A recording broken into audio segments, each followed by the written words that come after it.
Good afternoon, students. শুনতে পাচ্ছ তোমরা?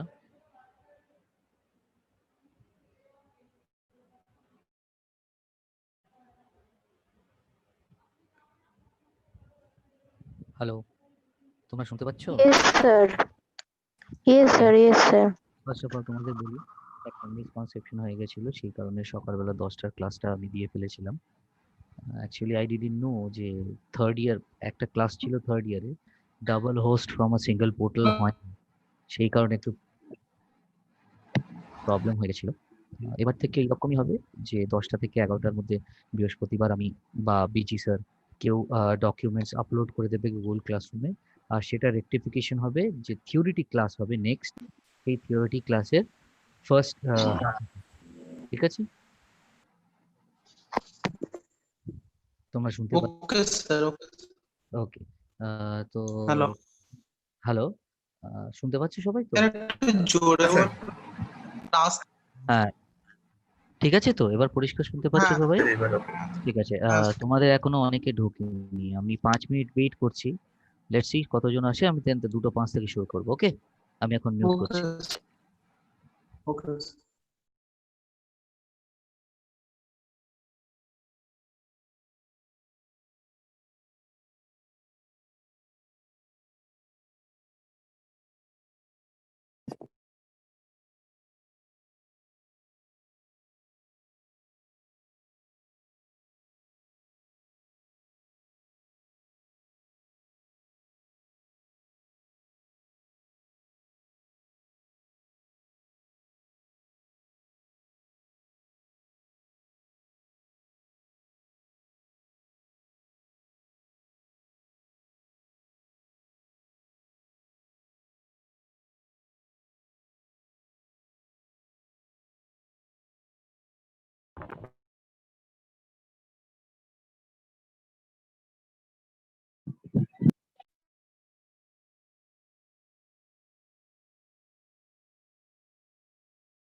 তো স্টুডেন্টস স্টার্ট।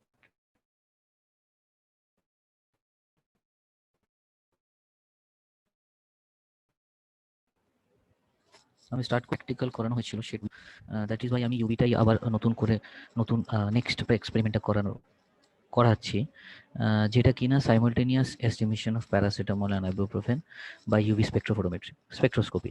এটা অলরেডি তোমাদের গুগল ক্লাসরুমে আমি দিয়ে দিয়েছি, নোটসটার সাথে আমি দুখানা লিঙ্কও দিয়েছি, যেখানে how to handle that UV spectrophotometer while analysis of estimation of paracetamol and ibuprofen। ঠিক আছে? তো হ্যালো, কেউ কিছু বলছো কি?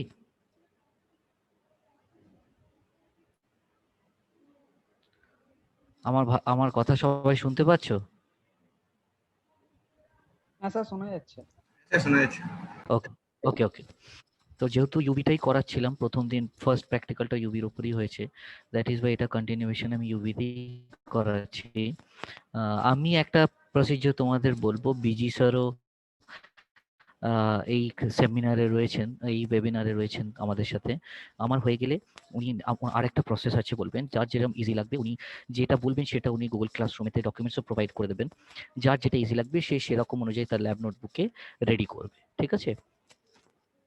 তো কি বলছে, to conduct simultaneous estimation of paracetamol and ibuprofen by UV spectroscopy.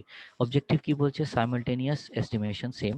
Theory দেখো, আইবুপ্রোফেন ইজ অ্যান এনসেড, তার কেমিক্যাল ফর্মুলা কি, 2,4,2 ethyl propyl phenyl propanoic acid. এই যে ফেনাইল প্রোপানোইক অ্যাসিড, আচ্ছা, its pharmacological effects are believed to be due to inhibition of COX-2, which decreases the synthesis of prostaglandins involved in mediating inflammation, pain, fever and swelling। তোমরা নিশ্চয়ই অ্যারাচিডিনিক acid prostaglandin সিনথেসিসের পুরো ট্রিটা পড়ে থাকবে, second ইয়ারের মধ্যেই আশা করি তোমাদের হয়ে গেছে। তখন COX-1 COX-2 কোথায় কোথায় লাগে তখন সেটা তোমরা দেখিয়ে দিতে পারবে। Paracetamol key is an analgesic as well as antipyretic. It acts primarily in the central nervous system, increasing the pain threshold by inhibiting both isoforms of cyclooxygenase, মানে COX-1 COX-2 COX-3 তিনটেকেই ইনহিবিট করে। এখন কেন এই যে ibuprofen আর paracetamol কেন কম্বিনেশনে দেওয়া হয়, so that the action is much faster, আর আমরা খুব তাড়াতাড়ি যাতে রিলিফ পেতে পারি। The antibiotic properties of paracetamol are likely due to direct effects on the heat regulating centers of hypothalamus, এটা তো তোমরা অবশ্যই জানো, resulting in peripheral vasodilation, sweating and hence heat dissipation। কি বলছে, the combination of ibuprofen and paracetamol is described by physician for the treatment of pain, fever and inflammation associated with musculoskeletal and joint disorders। তাহলে কি বলছে দেখো, আমরা যে ibuprofen paracetamol prescribe করা হয় ফর পেইন, ফিভার, ইনফ্লামেশন, এটা কিন্তু তার সাথে কি থাকে, মাস্কুলোস্কেলেটাল এন্ড জয়েন্ট ডিসঅর্ডার্স করতে পারে। Literature survey reveals several methods have been used for quantitative determination of these two drugs individually and in combination with other drugs. The objective of the work is to develop a new UV spectrophotometric method for the simultaneous estimation of ibuprofen and paracetamol in parapharmacological dosage form। এবার দেখো আমাদের UV যেটা machine, আমাদের UV যেটা কলেজে আছে সেটা হচ্ছে ইউভি 1800, ঠিক আছে? বাট আমি যে তোমাদের লিঙ্কটা দিয়েছি, the machine, the instrument that has been শোন দেয়ার, সেটা কিন্তু ইউভি 1800 নয়, but the process is same for every instrument. কারণ আমাদের যে মেইন মোটোটা, যে ফ্লোচার্টটা দিয়ে আমরা কাজটা করব সেটা কিন্তু সেম। তো আমার কি লাগবে, আইবুপ্রোফেন আর প্যারাসিটামল পাউডার লাগবে, স্ট্যান্ডার্ড, পিওর, এনিথিং। আমার যখন ধরো কোনো ইন্ডাস্ট্রিতে কাজ করি, ইন্ডাস্ট্রিতে যখন একটা ল্যাবেতে নতুন একটা র মেটেরিয়াল, প্রত্যেকটা ইন্ডাস্ট্রিতে তো একটা স্ট্যান্ডার্ড র মেটেরিয়াল রাখা হয়, যার এগেনস্টে নতুন যে র মেটেরিয়ালটা এলো, যেটা দিয়ে প্রোডাক্ট তৈরি হবে, সেটা টেস্ট করা হয়। সেই রকম জন্যই বলেছি standard and pure. Formulation of both respective strengths, আমরা নিতেও পারি নাও নিতে পারি, আমরা যদি স্ট্রেংথ দিয়ে করি করতেও পারি, কিন্তু আমরা এখানে শিফট কি করব, যে পাউডার আইবুপ্রোফেন অ্যান্ড প্যারাসিটামল পাউডারে করব। ইউভি ভিজিবল স্পেকট্রোফোটোমিটার কি বলছে, স্ট্যান্ডার্ড ভ্যালু বলছে দেখো, the absorbance of two drugs are found to be maximum in methanol solvent, the two wavelengths 222 nanometer and 256 nanometer are selected as lambda max for respectively. Stock solution কিভাবে তৈরি করতে হবে? Ibuprofen and paracetamol 500 mg each are separately weighed and transferred to 50 ml volumetric flask. নাও তোমরা যদি মনে থাকে, maybe আমি হয়তো তোমাদের বলেছিলাম ppm ক্যালকুলেশন কাকে বলে, parts per million. 100 mg in 100 ml is 1 lakh is million 1 lakh part 1000 ppm, sorry, 100 mg per 100 ml is 1000 ppm। এটা মনে রাখবে সব সময়। আমাদের কিন্তু সির্ফ পড়াশোনা, আমাদের এই বিফার্ম, এই গ্র্যাজুয়েশন পাস করে যখন you are into an industry, তখন কিন্তু কনসেন্ট্রেশন, হ্যালো, কেউ কিছু বলছো? হ্যালো, হ্যালো, সবাই শুনতে পাচ্ছ তো আমার কথা? শোনা যাচ্ছে। ওকে ওকে ওকে, ঠিক আছে। তো আমাদের কি জানতে হবে? Parts per million. Per million মানে হচ্ছে how many parts per million parts. যেরকম ধরো এই যে তোমাকে বলুন ক্যালকুলেশন, যে 100 mg per 100 ml, 100 mg of solute in 100 ml of solvent is 1000 parts per million। এইভাবে ক্যালকুলেশন সবসময় মনে রাখবে, because after passing your B pharm, তোমরা যদি ইন্ডাস্ট্রিতে যাও বা এম ফার্ম করার পর ইন্ডাস্ট্রিতে যাও, you have to know this parts per million calculation. এবার কি বলেছে, যে আমার কি বললাম, যে 100 mg in 100 ml is 1000 parts per million। এবার 100 mg in 50 ml কি হবে? ডাবল হয়ে যাবে, মানে 2000 parts per million। এবার বলেছে 500 mg in 50 ml, এবার 2000 মানে 5 টাইমস, তাহলে 2000, 10,000 parts per million তোমার কনসেন্ট্রেশন রইলো এখানে। এবার তারপর কি বলছে দেখো, 1 ml from both the solution and dilute to 100 ml, তার মানে 100 টাইমস ডাইলিউশন। তাহলে আমরা কি দেখছি, যে আইবুপ্রোফেন হোক বা প্যারাসিটামল হোক, সেটা আমাদের প্রথম পার্টস পার মিলিয়ন যে কনসেন্ট্রেশন কি ছিল, 10,000 পার্টস পার মিলিয়ন। এবার সেটা থেকে যদি তুমি 100 টাইমস ডাইলিউশন করো, সেটা কিন্তু এসে দাঁড়াবে 100 পার্টস পার মিলিয়ন। এটা মনে রাখবে, এটা ক্যালকুলেশন তোমরা নিজেরা করো। যদি না বুঝতে পারো, আমি নেক্সট ক্লাসে তোমাদের বুঝিয়ে দেবো। আবার তুমি আমাকে প্রশ্ন করবে, অবশ্যই বুঝিয়ে দেবো। এবার কি বলছে দেখো, যে ঠিক যেরকম আগের আমরা ইউভিতে যেরকম করেছিলে, যে সেট ব্ল্যাঙ্ক উইথ মিথানল, যেরকম বোথ ব্ল্যাঙ্ক, যে প্রসিজারে আমরা ব্ল্যাঙ্ক করেছিলাম ইউভিতে, ঠিক সেই প্রসিজারই আমরা ব্ল্যাঙ্ক করব আগের প্রসেসের মতো। আমরা যে আগের প্রসেসে যেরকম তোমাদের যে প্রসিজারটা বলে দিয়েছিলাম 1 2 3 4 করে, যতটুকু ব্যাংকের প্রসিজার আছে ততটুকুই তুমি দেবে। যদি তোমরা তাও বুঝতে না পারো আমি কতটা বলছি, আমি যে গুগল ক্লাসরুমে ডকুমেন্টসটা প্রোভাইড করেছি, সেখানে আমি বাকিটা দিয়ে দেবো। ঠিক আছে? তারপর কি বলছে, ওখানে সিলেকশনে অপশন আসবে, 8খানা 9খানা অপশন থাকবে, 11খানা না 12খানা অপশন থাকবে। সেখানে 7th বা 8th অপশন থাকবে মাল্টি ল্যামডা অপশন। ঠিক আছে? সেটাতে সিলেক্ট করার পরেই তোমার আরেকটা অপশন আসবে ওয়েভলেন্থ। সেইখানে দেখো ওয়েভলেন্থ যেই সিলেক্ট করবে তুমি, সেখানে তোমার ভ্যালু চাইবে, সেখানে দিয়ে দেবে 256 ফর প্যারাসিটামল, এন্টার মারবে। তা প্যারাসিটামল লিখতে 256 দেবে। এবার কেন লিখতে হবে না paracetamol, you have to identify, কি করে সেটাও পরে বলে দিচ্ছি। 256 দিলে এন্টার মারলে আবার যে কে সেই আবার ফর্মার পেজে চলে আসবে। সেই ফর্মার পেজে আবার ওয়েভলেন্থে সিলেক্ট করলে নেক্সট আবার তোমার কাছে ওয়েভলেন্থ চাইবে, 222 যেখানে পেস করবে, এন্টার মারবে, তারপর F1 মারবে, বেস লাইন কারেকশন হয়ে যাবে। নাও কারেক্টিং বেস লাইন একটা পিঙ্ক সাউন্ড দিয়ে একটা অপশন, একটা লেখা আসবে স্ক্রিনের উপরে। তারপর কি বলছে, যে put the ibuprofen sample in the sample cuvette. Sample cuvette কোথায় থাকে? সামনে থাকে, রাইট? তুমি যদি ইনস্ট্রুমেন্টের দিকে ফেস করো, তাহলে near to will be your sample cuvette. তাহলে কি বলছে দেখো, আইবুপ্রোফেন স্যাম্পলে থাকবে, আর আমার আইবুপ্রোফেন দেওয়া হচ্ছে কিন্তু, ওহো এটা ভুল হয়ে গেছে, এখানটা আমার আইবুপ্রোফেন হবে, আমি তো রেকটিফাই করে দেবো। আমার কিন্তু দেখো আইবুপ্রোফেন, আমার এই দুটো জায়গায় ভুল হয়ে গেছে, এটা আমি দিয়ে দেবো। তারপর দেখো আইবুপ্রোফেন বলছে স্যাম্পল কিউবেটে দিতে হবে, যেটা তোমার নিয়ার টু ইউ। তার মানে তোমরা যখন প্রথম এই যে ওয়েভলেন্থটা যখন ফার্স্ট সেট করছো, আমি রেকটিফাই করে দিয়ে দেবো, এখন বোঝো তোমরা।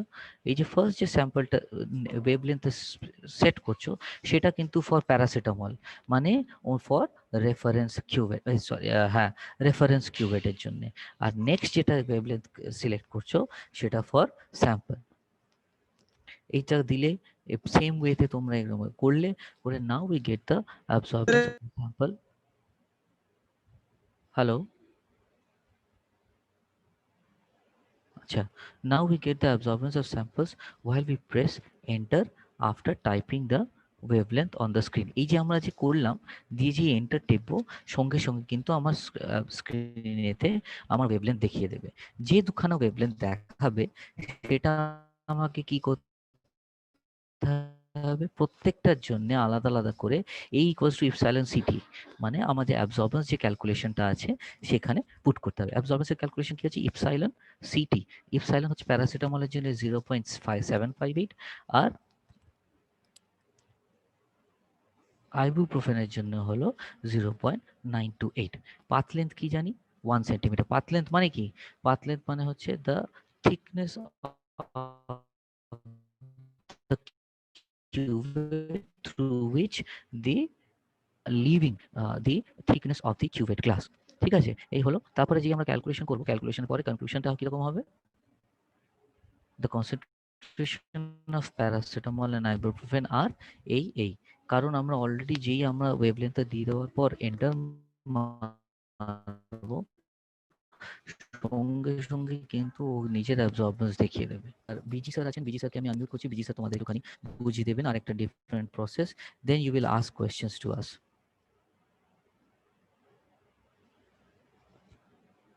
হ্যালো বিজি স্যার,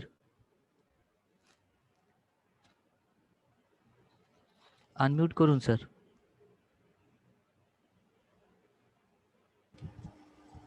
ঠিক আছে।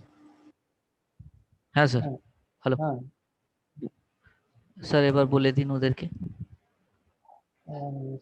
hello students, already Mono gave you one method for the estimation of paracetamol and ibuprofen spectroscopy method. একটু জোরে বলুন স্যার, কিছু শোনা যাচ্ছে না তো। আচ্ছা ঠিক আছে, বলে বলছি। হ্যালো, শুনতে পাচ্ছ? জোরে শুনতে পাচ্ছ? স্যার শোনা যাচ্ছে।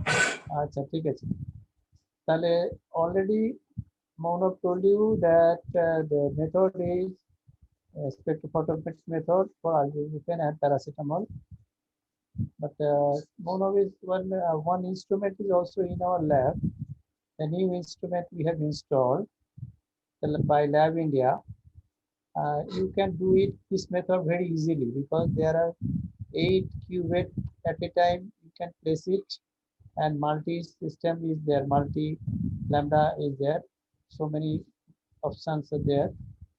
It is one of the most modern spectrophotometer, and the old is there, and it is also you can use that.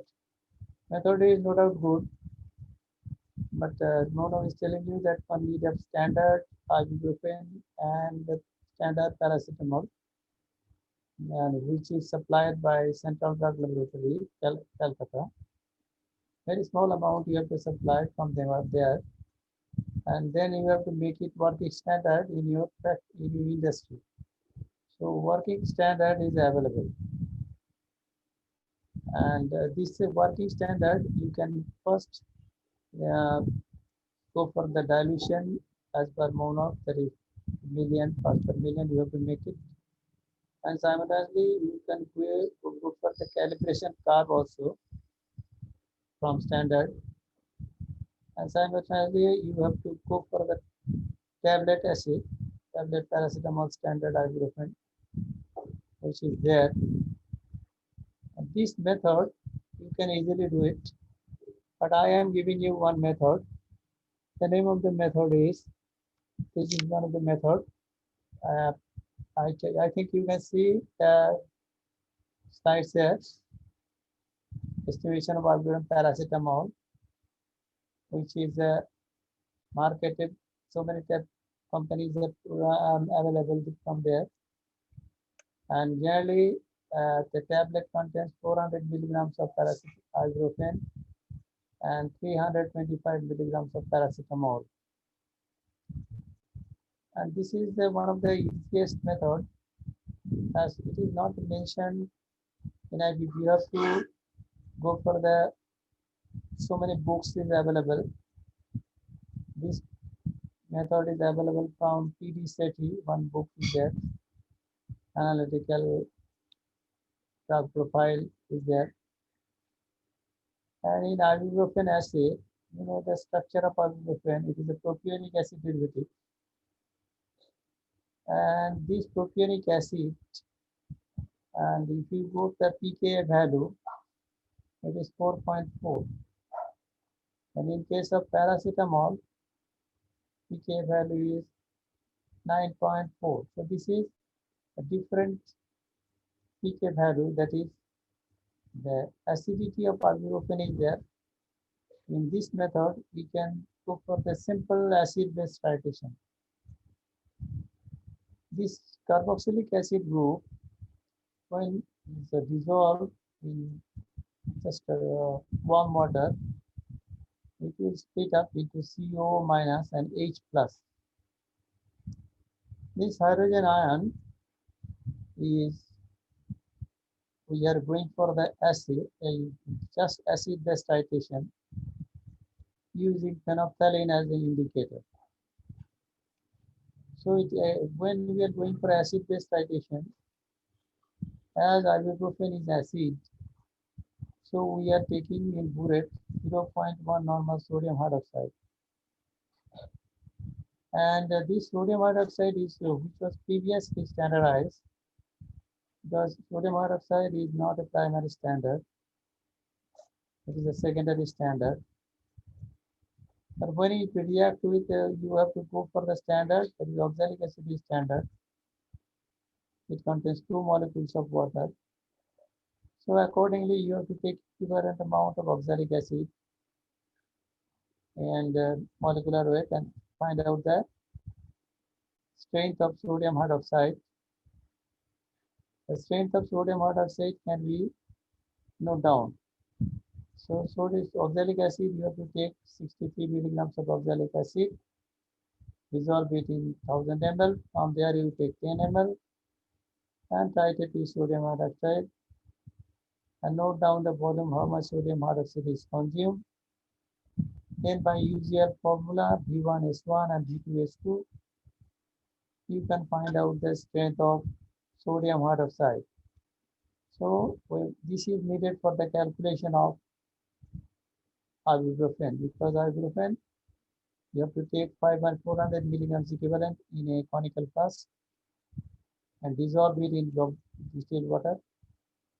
The paracetamol will not be solubilized in water, and only ibuprofen will be soluble and it forms hydrogen ion, and that hydrogen ion is to be acid-base titration sodium hydroxide, H plus OH minus, and you will get a neutralizing point.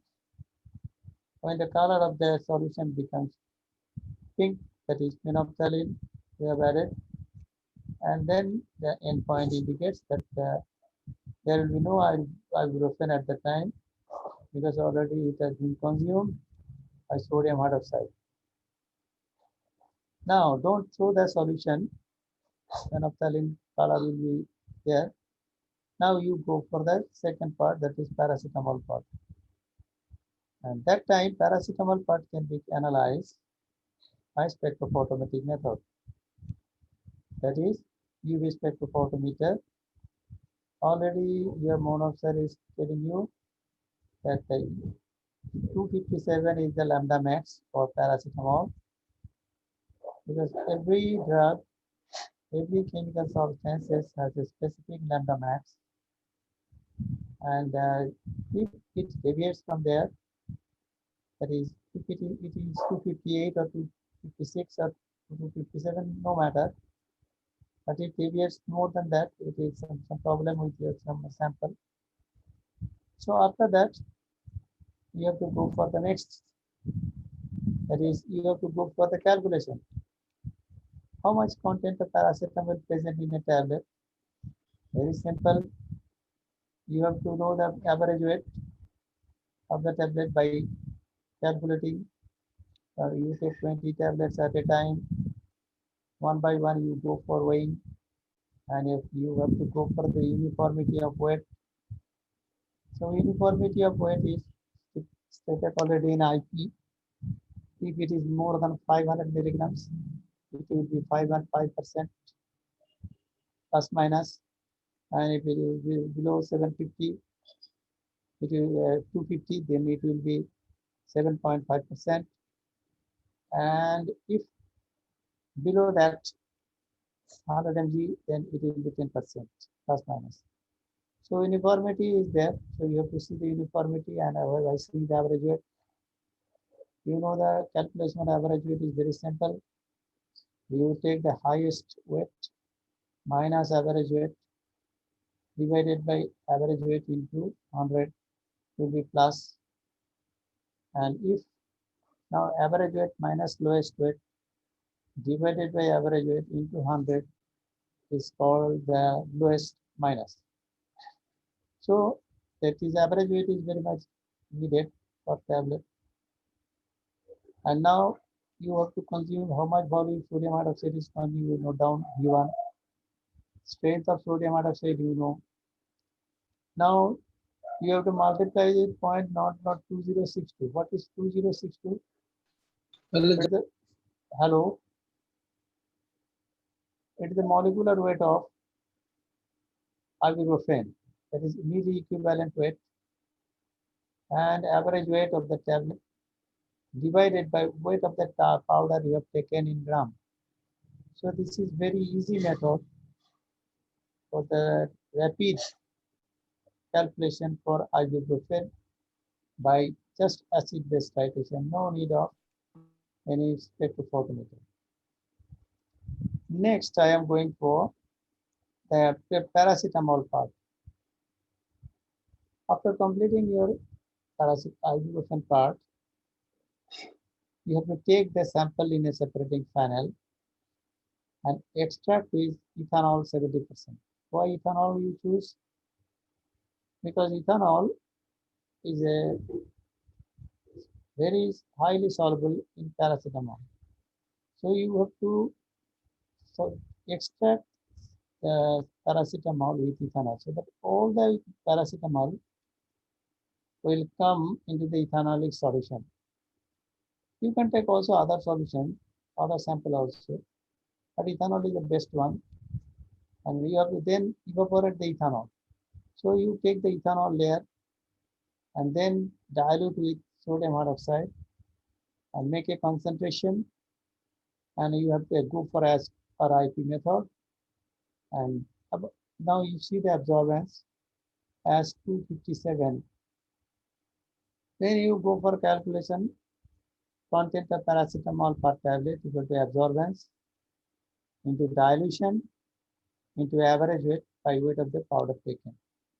So this is one of the easiest method for estimation of, but it should be approved by the drug control authority. Otherwise, whenever they will come to your industry, they want to know whether the method is validated or not. So validation is very important. While doing what is called validation, I think you know, you one of the students of fourth year. Validation is there. If method is validated, then the method is approved by the drug control authority, and you can also do this assay method very easily, less time consuming, and very easily you can do it. Now, regarding the calculation of paracetamol, because paracetamol is available in 325 milligrams, you add 100 ml of sodium hydroxide, because paracetamol is soluble in sodium hydroxide N by 10 solution, and you make the volume up to QS up to 500 ml and with distilled water. Now from there you take 10 ml and adjust to 10 ml, 100 ml with distilled water again, and again you take 10 ml plus 10 ml sodium hydroxide and adjust up to 100 ml with distilled water. And now you measure the absorbance at 257. So this method, you can side by side you go for the blank. Why there is neither blank? Because your spectrophotometer is what type of spectrophotometer it is, and double beam spectrophotometer. So a reference is needed, blank is needed. So to what is the use of the blank? Blank to eliminate the any error by the solvent or to the minimize the error which can be due to solvent only, and correction of the baseline is also one of the important factor for blank. So if now for the calculation paracetamol absorbance into 1000 into 500, why 1000 by 100 is very needed, because 1000 by 100 for the standard value, because your standard value is of you 1% is, I think it is 712 or 56, I don't know, 56 probably. Some mistake is there. So this we have 1000 by 100 is very much for the standard value. Now you have to make 500 because you have to US volume is 500, then 100, then 100 into average weight divided by standard value of 712 or I don't know 56, and 100 divided by 10 into weight of the powder taken. This is the way of calculation of paracetamol and ibuprofen. Okay. Hello. Thank you. Okay sir, thank you sir. বোনা বুঝেছো? Yes sir, বুঝেছি sir. Google ক্লাসরুমে sir আপনি আপলোডটা করে দিন, আমি আমার এখানে যে ভুলটা আছে আমি সেটাও রেকটিফাই করে দেবো। আর আচ্ছা, ঠিক আছে। ওইটা কি 712 1%? কোনটা স্যার? 758 স্যার। 58, এটা ভুল আছে, এটা আমি এখানে ঠিক করেছি। আর স্যার ঠিক আছে sir, you may leave sir, আমি তাহলে আমার থিওরিতে স্যার চলে যাচ্ছি তাহলে। হ্যাঁ। Okay, thank you sir. Students, তোমাদের কোনো প্রশ্ন আছে?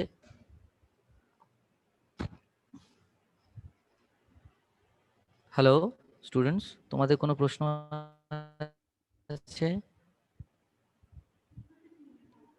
স্যার বলবো স্যার, আস্তে আস্তে আস্তে আস্তে আস্তে আস্তে আস্তে, আমি শুনতে পাচ্ছি না গো, তোমাদের টাওয়ারের বোধহয় একটু প্রবলেম হচ্ছে, শুনতে পাচ্ছি না গো। হ্যালো,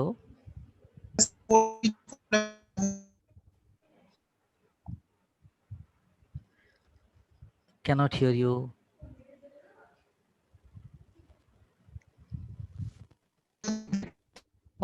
ঠিক আছে, শোনো, তোমরা আমাকে প্রশ্ন করবে এখন।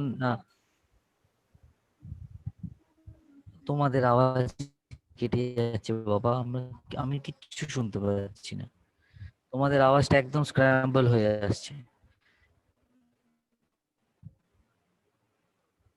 একটু হোল্ড করো, একটুখানি দাঁড়াও, ওয়েট করো।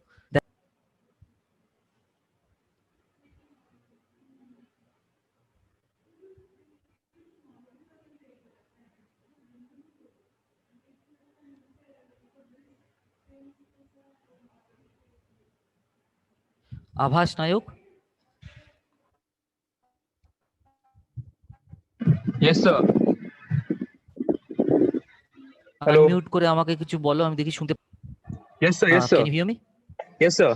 Okay, then everybody should clearly hear me then. So you may Hello, sir. ask two questions if there are any. If you have any problem with the practical part, then you can ask me questions. If you don't remember now, you can ask me later too. But for now, do you have any problem with the practical part? No, sir. No. Anyone? আচ্ছা, তাহলে আমি থিওরিতে যাই। Yes, sir. You can go, sir. ওকে ওকে, ঠিক আছে। তো আমরা থিওরিতে কি করেছিলাম, টিএলসি যতটুকু করেছিলাম, আমি তোমাদের ডায়াগ্রামেটিক্যালি তোমাদের কিছু বোঝাইনি, আমি আজকে তোমাদের বুঝিয়ে দিচ্ছি ব্যাপারটা। সেটা হচ্ছে, দেখো, এটা যদি আমার টিএলসি প্লেটস হয়, টিএলসি পুরো অ্যাপারেটাসটা হয়, দেখো এখানে দেখো টিএলসি যে অ্যাপারেটাসটা রয়েছে, এটা হচ্ছে আমার জার, ঠিক আছে? এই জারটা আমার সার্কুলারও হতে পারে লাইক আ বিকার, এটা আমার রেক্ট্যাঙ্গুলারও হতে পারে, রাইট? আর এটা হচ্ছে লিড। এই লিডটা কিসের জন্য হয়? যাতে এনভায়রনমেন্টটাকে স্যাচুরেটেড করা হয়। এই যে আমার জারটা আছে, এই জারটাকে আমরা কি বলেছিলাম?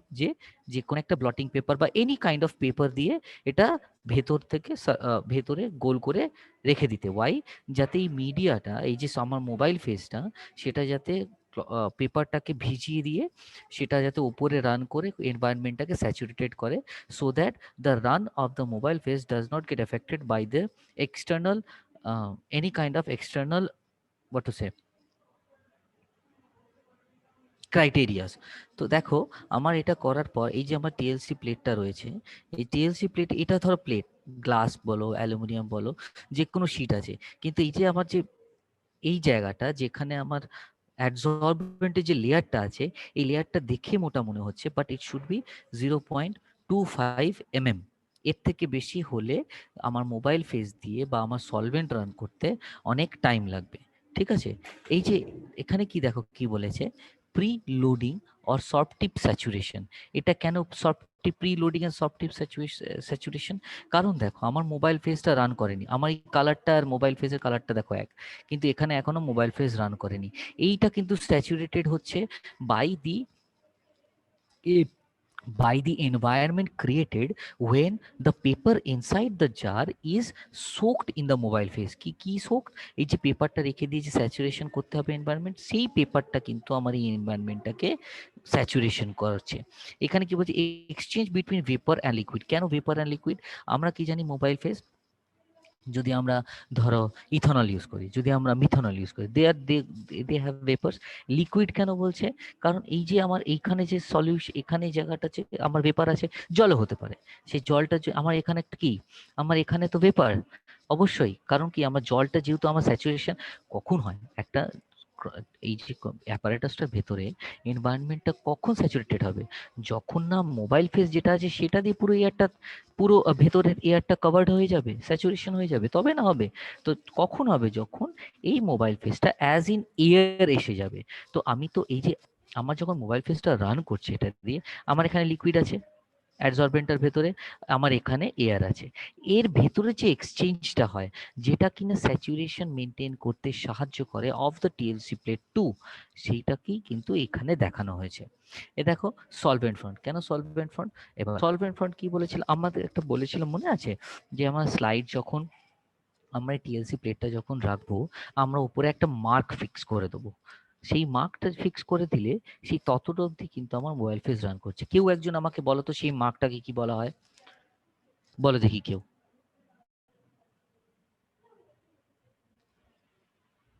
স্টুডেন্টস কেউ উত্তর দাও, কি বলে? যে মার্কটা এখানে দিয়ে দেওয়া হয় যতটা অবধি মোবাইল ফেস বা সলভেন্ট ফ্রন্ট রান করবে, সেটাকে কি বলা হয় বলো?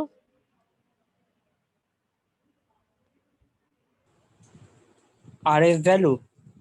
আরে ভ্যালু না, তুমি আরে ভ্যালু চলে যাচ্ছ কেন? আমি মার্কিংটার কথা বলছি, যতদূর মোবাইল ফেসটাকে উঠতে দেওয়া হবে টিএলসি প্লেটের উপর অবধি। তার থেকে বেশি উঠতে গেলে আমাদের ক্যালকুলেশন, মনে পড়ছে আমি বলেছিলাম ক্যালকুলেশনে গন্ডগোল হয়ে যেতে পারে, সেই কারণে আমরা একটা মার্ক দিয়ে রাখি যত দূর অবধি রান করবে। হুম। কি বলে সেটাকে?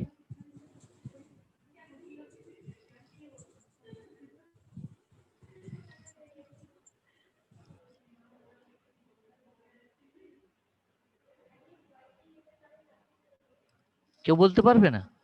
ঠিক আছে, এনিওয়েজ পরে শোনো তাহলে, এটা দেখে নেবে। তারপর বলছে দেখো, এই যে সলভেন্ট ফ্রন্ট আছে, এই যে এতটা অব্দি সলভেন্ট ফ্রন্ট রান করলো। এই দেখো আমার কি বলছে, গ্লাস অ্যালুমিনিয়াম ফয়েল। এই যে আমি যদি ধরো কথার কথা বলছি, এই যে গ্লাসটা আছে, আমি যদি গ্লাসের জায়গায় অ্যালুমিনিয়াম নিতাম কি হতো? হ্যাঁ, গ্লাস ইজ ব্রিটল, একটু টাচ হলে ভেঙে যেতে পারে, বাট আমার অ্যালুমিনিয়াম ফয়েল নিলে কি হবে বা অ্যালুমিনিয়াম প্লেট নিলে কি হবে, সেটা বেঁকে গেলে আর সোজা হবে না। তো আমার মতে ফর ইউজ পারপাস আমাদের গ্লাস প্লেটই ইউজ করা উচিত। This is an advantage of glass over aluminium. তারপর দেখো mobile phase and stationary phase আমার এখানে বলে দিয়েছে। এই যে mobile phase and stationary phase, এই যে আমার কি স্টেশনারি ফেজ, এই সরবেন্টটা হচ্ছে স্টেশনারি, এই যে আমার অ্যাডসর্বেন্ট যেটা উপরে লেয়ারটা আছে দ্যাট ইজ স্টেশনারি, আর যেটা উঠছে সেটা মোবাইল ফেজ। আশা করি এটা তোমাকে বলতে লাগবে না। এটা সলভেন্ট ফ্রি নাও। কি বলছে টিএলসি কখন ইউজ করা হয়? দ্য সাবস্টেন্সেস কখন ইউজ করা হয়? যখন যে সাবস্টেন্সেস আমরা ক্রোম্যাটোগ্রাফি করব they should be non volatile or of low volatility. কেন? কারণ কি এটা কোনো ক্লোজড নয়, ক্লোজড এনভায়রনমেন্টে নয়। It comes in contact with open air, খুব তাড়াতাড়ি কিন্তু ভোলাটিলাইজ হয়ে যেতে পারে। তারপর কি বলছে substance are strongly polar or of medium polarity, non polar বা আয়নিক। আমরা যে কোনো ধরনের soluble in a solvent, respective solvent, যে কোনো কম্পাউন্ড বা প্রোডাক্টকেই আমরা কিন্তু টিএলসিতে ফেলতে পারি। A large number of samples must be analyzed simultaneously, cost effective and within a limited period of time. কেন কস্ট এফেক্টিভ? আমরা প্লেট হ্যান্ডমেড করতে পারি, একসাথে অনেক কটা প্রোডাক্টের আমরা টিএলসি করতে পারি। তারপর কি বলছে samples can be analysed, samples to be analyzed would damage or destroy the columns of LC বা GC। আমরা কি বলছে দেখো, ধরো কিছু কিছু ধরো অ্যাসিড, কথার কথা বলছি, যে অ্যাসিড আছে। হ্যালো, তোমরা সবাই শুনতে পাচ্ছ তো? এখন সেই নেটওয়ার্কের কোনো প্রবলেম হচ্ছে না তো? হ্যাঁ স্যার, শোনা যাচ্ছে। ওকে, এই যে দেখো এলসি, আমি সাপোজ এইচপিএলসি, ঠিক আছে, এইচপিএলসিতে কলমটা কি ক্লোজড, কলমটা হাইলি প্যাকড থাকে ইন প্রেশার। এবার ধরো যদি আমি কোনো অ্যাসিড করি, তো অ্যাসিড কি করতে পারে কলমের ভেতরে যে অক্টাডেসাইল সিলেন, তোমরা এক্সকিউজ মি, তোমরা পড়ে থাকবে অক্টাডিসাইল সিলেন বা অক্টাইল সিলেন বা সিএন নাইট্রাইল, তোমরা এই যে কলমসগুলো আছে এইচপিএলসি, সেইগুলো দেখবে যখন ইউজ করা হয় অ্যাসিড ইউজ করা যায় না, কারণ দে রিয়াক্ট উইথ দোজ কলম ইনগ্রিডিয়েন্টস ভেতরে। সেই কারণে কি হয় আমরা টিএলসি করতে হয়। আবার জিসির যে কলম আছে সেই জিসির কলমে কিন্তু কোনো প্রোডাক্ট অ্যাসিড হোক বেস হোক সেটা কিন্তু রিয়াকশন ক্রিয়েট করতে পারে, সেই কারণে কিন্তু আমরা টিএলসি করলেও আমাদের চলে। বাট ডিসঅ্যাডভান্টেজও আছে, আসছি আমি ডিসঅ্যাডভান্টেজে, অ্যাডভান্টেজগুলো বলি। The solvents used would attack the sorbents in LC column packing। এইমাত্র বললাম যে যে সলভেন্টটা ইউজ করা হয় সেটা পর্যন্ত, না সলভেন্টের কথা বলিনি আমি, প্রোডাক্টের কথা বলেছি। যে সলভেন্টটা ইউজ করা হয় সেটা কিন্তু এলসির কলমকে মানে লিকুইড ক্রোমাটোগ্রাফির কলমকে ডিটোরিয়েট করতে পারে। The substances in the material being analyzed cannot be detected by the method of LC or GC।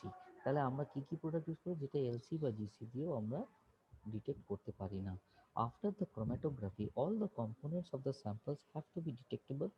আচ্ছা, তারপর কি বলছে যে ক্রোম্যাটোগ্রাফি, এই যে এলসি টিএলসির ক্ষেত্রে কি আমরা যদি কোনো রকম কোনো রকম প্রোডাক্ট এমন ইউজ করি, ধরো এলসিতে ধরা পড়ছে না, জিসিতে ধরা পড়ছে না, সেটা কিন্তু থার্ড থিন লেয়ার ক্রোম্যাটোগ্রাফিতে ধরা পড়তে পারে। আচ্ছা, তারপর কি বলছে the components of a mixture of substances after separation have to B detected individually or have to be subjected to various detection methods, one we after the other। কি বলছে দেখো, এই যে আমাদের কম্পোনেন্টসগুলো আমরা যে টিএলসিতে ধরো সাবজেক্ট করেছি, এরা কিন্তু সেপারেটলি ইন্ডিভিজুয়ালি একটা তার ডিটেকশন দেবে, কিন্তু or have to be detected on various detection। এবার এটার সাথে সাথে অন্য ভ্যারিয়াস প্রসেসেও তাকে কিন্তু ডিটেক্ট করতে হবে। কেন? কারণ এমন হয় এটা তো ফিজিক্যাল ফেনোমেনা, এটা মানে সারফেস ফেনোমেনা, এটাতে এরকমও দেখা যেতে পারে, ধরো দুটো কম্পাউন্ড একটা প্রোডাক্টে ধরো 10খানা কেমিক্যাল আছে, তার মধ্যে দেখলে যে দুটো কেমিক্যাল ওভারল্যাপ করে যাচ্ছে, সেটা তো দেখা সম্ভব নয়। সেই কারণে কিন্তু আরও ভ্যারিয়াস প্রসেসেস এর মধ্যে ইনভলভ করা হতে পারে। তারপর কি বলছে ড্রাগ স্ক্রিনিং যেটাকে বলে, তা হচ্ছে no source of electricity is required, electricity কিছু লাগে না। এবার ডিসঅ্যাডভান্টেজ কি আছে আগে বলে দিই, ডিসঅ্যাডভান্টেজগুলো তারপর আমি নেক্সটে যাবো। ডিসঅ্যাডভান্টেজ দেখো, ধরো তুমি গ্লাস প্লেট ইউজ করলে কি অ্যালুমিনিয়াম প্লেট ইউজ করলে, প্রথম কথা তোমাকে যে প্লেটের তুমি যে অ্যাপ্লিকেন্ট বা যে তোমার স্প্রেডার অ্যাপ্লিকেটার দিয়ে তুমি যে থিন লেয়ার কলমের যে প্লেটটা তৈরি করবে উপরে যে অ্যাডসর্বেন্টের লেয়ারটা দিয়ে, it should be uniform in thickness. ধরো হলো না ইউনিফর্ম ইন থিকনেস, তাহলে কি হবে? এবার দেখো, ধরো তোমার নিচে দিক যেই দিকটা তুমি নিচে ডিপ করছো ইন দ্য মোবাইল ফেজ, সেখানটাই ধরো মোটা, কি হবে তাহলে? যেই তোমার in presence of mobile phase it will get wet and drop out from the slide to the inside the mobile phase. এবার ধরো এটা হলো না, ধরো তুমি ড্রাই করলে না ঠিক করে, তাহলে কিন্তু সঙ্গে সঙ্গে ঝুরি ঝুরি হয়ে পাউডারের মতো মোবাইল ফেজের ভেতর পড়ে যেতে পারে। থার্ড, তোমাকে কি করতে হবে, প্লেটগুলোকে খুব মাইনিউটলি, খুব প্রিকশন নিয়ে হ্যান্ডেল করতে হবে। কেন? গ্লাস পড়ে গেলে ভেঙে যেতে পারে, অ্যালুমিনিয়াম প্রেশার পড়লে ভেঙে যেতে পারে। ফোর্থ, এই যে ধরো যে ভেতরের যে স্যাচুরেশন, এনভায়রনমেন্টের যে স্যাচুরেশনটা করতে হবে, এই যে সিলিন্ডারের বা জারটার ভেতরে কাগজ দিয়ে, মানে যে কোনো পেপার দিয়ে স্যাচুরেশন করতে হবে, সেই যদি পেপারটা তুমি দিলে, সেই পেপারটা ভিজে গিয়ে চুপসে গেল, বা টিএলসি প্লেটের ওপর পড়ে গেল, বা ধরো ভেঙে গেল, বা ধরো এক্সেসিভ লম্বা করে ফেললে তুমি প্লেটটাকে, যে এই পেপারটাকে, যে তুমি ওটা ঢাকা দিতে পারলে না। This are some disadvantages. আবার কি ডিসঅ্যাডভান্টেজ আছে? You can not disturb the system while the mobile phase is running over the column. Okay. Fifth কি বলেছে, যেটা সিলিকা জেল বা যে কোনো অ্যাডসর্বেন্ট আমরা যেটা ইউজ করব, তা কিন্তু সেটা কিন্তু ভেরি ফাইন হতে হবে, না হলে কিন্তু কোথাও যদি লাম্প ফর্ম করে যায়, then the movement of the mobile phase can vary. অনেক কটা ডিসঅ্যাডভান্টেজ আছে। Now comes to where TLC is used. TLC কোথায় ইউজ করা হয়? Pharmaceuticals and drugs. Obviously, identification, purity testing, and determination of concentration of active ingredients, auxiliary substances, and preservatives in drugs. এবার দেখো, ধরো আম, তুমি নতুন একটা প্রোডাক্ট তৈরি করবে। তুমি ধরো র্যাবিপ্রাজল নতুন একটা প্রোডাক্ট তুমি তৈরি করবে। তুমি কি করবে, যে তুমি মার্কেট থেকে একটা অলরেডি মার্কেটেড প্রোডাক্ট নিয়ে আসবে। এবার সেই মার্কেটেড প্রোডাক্ট ধরো কম্বিনেশন অফ ড্রাগস, ঠিক যেরকম আগেরটা পড়লে আইবুপ্রোফেন অ্যান্ড প্যারাসিটামল। এবার এটাই তুমি টিএলসি করলে। টিএলসি করার পর কি হলো, তুমি টিএলসিতে দেখলে দুখানা আলাদা স্পট এলো, তুমি তার আরএফ ভ্যালু কাট করলে, এক্সেট্রা অ্যান্ড এক্সেট্রা। এরপরে তুমি যখন নিজের প্রোডাক্টটা তৈরি করবে, প্রোডাক্টটা তৈরি করার পর তোমাকে নিজেকেও করতে হবে। কেন করতে হবে? কারণ তুমি যে মেটেরিয়ালটা ইউজ করছো, এটা তো হতেই পারে যে তোমার মেটেরিয়ালটা হচ্ছে 98.5% তার পিউরিটি, আর যেটা অন্য কোম্পানি, যেটা মার্কেটের ড্রাগ তুমি তার পিউরিটি হচ্ছে 99.5%। তাহলে তাতে কি কিছুটা হলেও তো ডিফারেন্স আসতে পারে in the run through the stationary phase. এইভাবে কিন্তু টিএলসি ইউজ করা হয়। আবার কি করা হয়, যখন তুমি কোনো এক্সিপিয়েন্টস এর করছো, এক্সিপিয়েন্টস মানে প্রিজারভেটিভস, বাইন্ডার্স, ডায়ালুয়েন্টস, এরা কমন একটা সলভেন্টে সলিবলাইজ করে টিএলসি করা। Clinical chemistry, forensic chemistry and biochemistry, determination of active substances and their metabolites in biological matrices, diagnosis of metabolic disorder such as PKU, phenylketonuria, এটা বায়োকেমিস্ট্রিতে তোমরা পড়ে থাকবে। সিস্টিনিউরিয়া, এটাও তোমরা পড়ে থাকবে। Maple syrup disease in babies. তারপর কি হচ্ছে cosmetology, dye, raw materials and end products, preservative, surfactants, fatty acids, constituents of perfumes, এগুলো কিন্তু আমাদের টিএলসিতে ইউজ করা হয়, টিএলসিতে দেখা হয়। Food analysis, determination of pesticides and fungicides in drinking water, residue in vegetable salads and meat, vitamins in soft drinks and margarine, band additives in Germany etcetera. এইগুলোর ক্ষেত্রে আমরা কিন্তু ফুড অ্যানালিসিস করে থাকি। কেন, তোমরা রিসেন্টলি শুনে থাকবে ম্যাগিতে আমাদের সালফার পাওয়া গেছিলো। হয়তো দেখো যে এটা যে এক্সপেরিমেন্টটা ওরা ইউজ করেছিল টু ফাইন্ড আউট যেটাতে সালফার আছে কিনা, মেবি তার মধ্যে একটা প্রসেস টিএলসি হতে পারে, আমরা তো জানি না সেটা। তারপর হচ্ছে environmental analysis, ground water analysis, determination of pollutants, armaments in soil and surface waters, decomposition of products, etc. এগুলো করা হয়। অ্যানালিসিস অফ ইনঅর্গানিক সাবস্টেন্সেস, যেমন ইনঅর্গানিক আয়ন্স বা মেটালস, এইগুলোতে ইউজ করা হয়। তারপর কি বলছে প্রিন্সিপাল,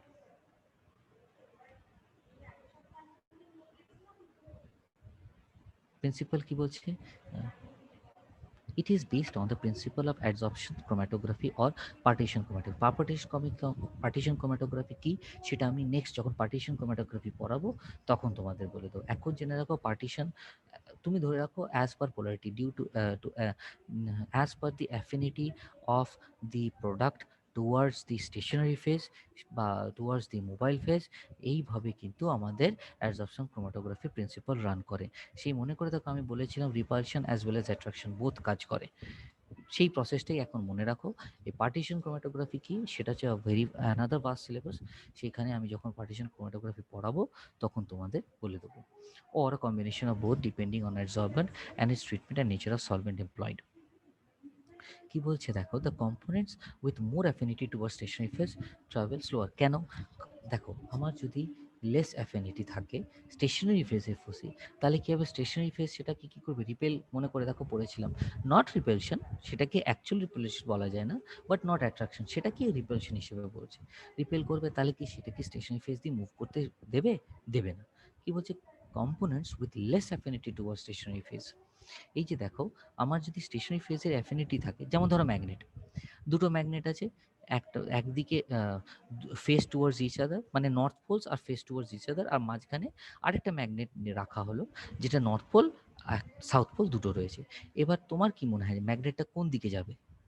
যেদিকে নর্থ পোল আছে তার অপোজিট দিকে যাবে, মানে যদি নর্থ পোল একদিকে এসে যায় তাহলে সেটা রিপেল করবে, আর সাউথের দিকে যাবে নর্থ পোলটা।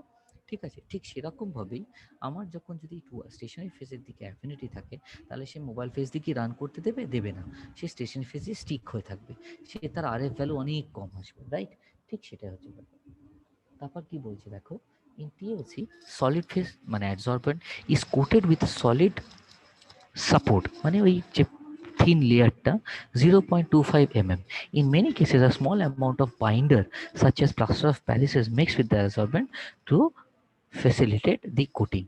আমি আজকে এতটা অবধি পড়াবো, এর নেক্সট ডে আমি বাকিটা পড়াবো। এবার এই যে দেখো তোমাদের বলে দিয়েছিলাম যে অ্যাপ্লিকেটর, এবার অ্যাপ্লিকেটর জিনিসটা কি তারা আমি নোটসটা তোমাদের প্রোভাইড করে দেবো, দেখতে পাবে।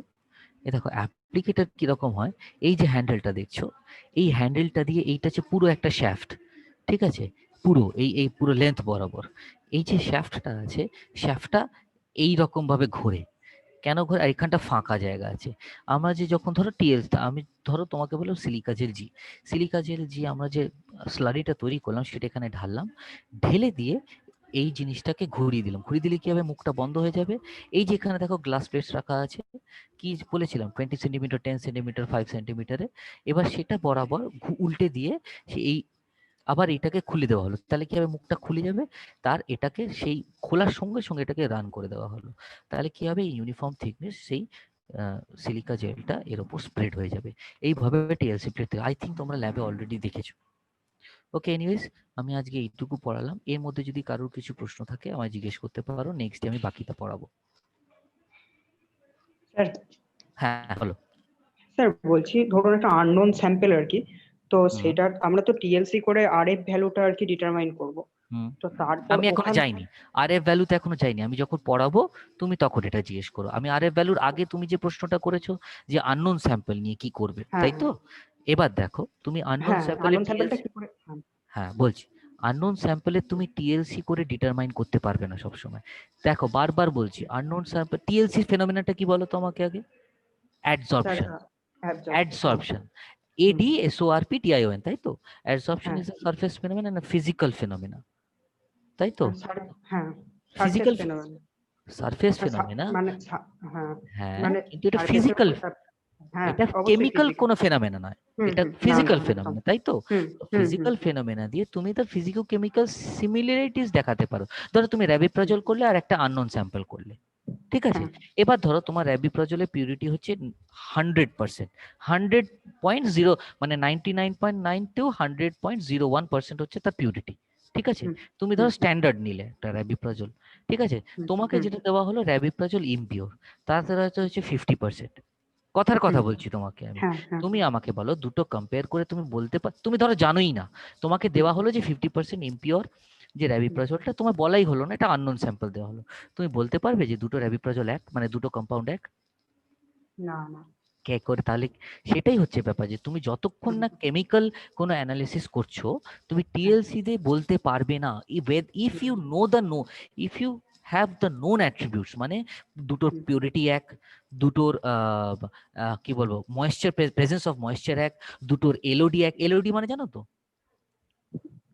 না sir, loss on drying, loss on drying, আচ্ছা আচ্ছা হ্যাঁ, ঠিক আছে। হুম আবার হুম এরকমও হয়, এবার তুমি ইন্ডাস্ট্রিতে এসো, আবার হুম, ইন্ডাস্ট্রিতে কি হয়, আহ, ধরো তুমি বাড়িতে ম্যাগি কেনো, তো ম্যাগির হুম, পেছনে দেখবেন ব্যাচ নাম্বার লেখা থাকে। হ্যাঁ, তুমি হুম, ধরো 1 মাস পরে গিয়ে আবার একটা ম্যাগি কিনতে গেলে তুমি সেম ব্যাচ নাম্বারের পাবে? না না, কেন পাবে না? কারণ প্রোডাক্ট চেঞ্জ হয়ে কারণ গেছে, প্রোডাক্ট চেঞ্জ, ম্যানুফ্যাকচারিং চেঞ্জ হয়ে গেছে, হুম হুম ঠিক সেরকম হচ্ছে র মেটেরিয়ালের ক্ষেত্রে।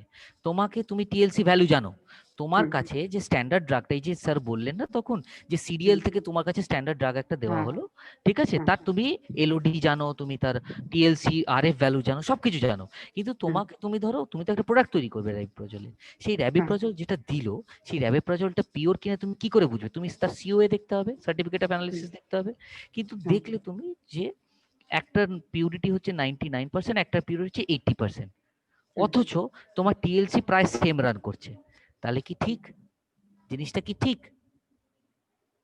না স্যার, মানে তাহলে বুঝতে পারলে? হুম, হুম, যদি হ্যাঁ, মিস কি বল? মানে যদি ম্যাচ না করে তাহলে তো হবে না আর কি, মানে নোন স্যাম্পেলের জন্যই করতে হবে এটাতে। এক্স্যাক্টলি, তুমি আননোন স্যাম্পলের জন্য শুধু টিএলসি দিয়ে কিছু ডিটারমাইন করতে পারবে না। ওকে, ওকে স্যার। ওকে, আচ্ছা, ওকে। আরো ব্যাপার আছে। ধরো তুমি প্রোডাক্ট নিলে, কোনো র্যাবিপ্রজলের প্রোডাক্ট নিলে, এবার র্যাবিপ্রজলের প্রোডাক্ট আর র্যাবিপ্রজল স্যাম্পল অনলি র মেটেরিয়াল নিলে, তাতে ডিফারেন্স কি আসবে?